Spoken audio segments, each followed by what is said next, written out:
It sounds so simple, but I think people overthink it. So, Hmm. what would you suggest, to help people get out of their own way so that they can open that doorway and allow it? And then, how do people know that it's real, that they're right, what they're Yeah. receiving is divine guidance and not coming from their mind? Well, I think we have to discern the difference first between what is your mind and what is spirit coming through. And your mind is going to speak of fear. It's going to speak of doubt. Your ego is going to be in there. It's going to tell you, you can't do this. And that's really what the ego is trying to say to you. It's trying to protect you and saying, "Oh, you're making it up." You can learn to get curious with that and understand why those feelings are coming up for you and have spirit take you on that journey. For me, I find that now you're co-creating. Now you're really understanding parts of yourself that you need to understand. And spirit is assisting you in the storyline and taking you on these contracts that we've signed up for. And all of a sudden, there's the growth. It starts to grow all on its own. And then you realize the difference because you can hear the difference between those two voices very, very clearly. It takes practice, it takes consistency. We go back to trust, belief, and we just keep telling ourselves this over and over and over.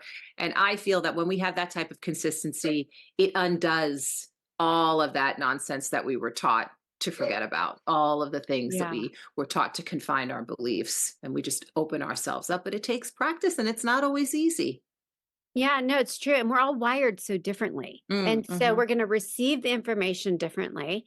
And for some of us, it just comes more naturally. So, what would you say to, I've had clients who have major OCD, anxiety, they deal with depression, Mm. and they've expressed that they have a hard time distinguishing between when it's their anxiety and fear and their mind talking versus their intuition because they're compromised in a sense. They are compromised in a sense. And I think that we have to remember that there are worldly modalities here that can help you navigate that. And we can be led to therapies, uh, different techniques spiritually, yes, meditation, breathing techniques, everything to help you. When you learn about these tools, you incorporate them into your spiritual practice. You make them part of your daily routine, and that is incredibly helpful.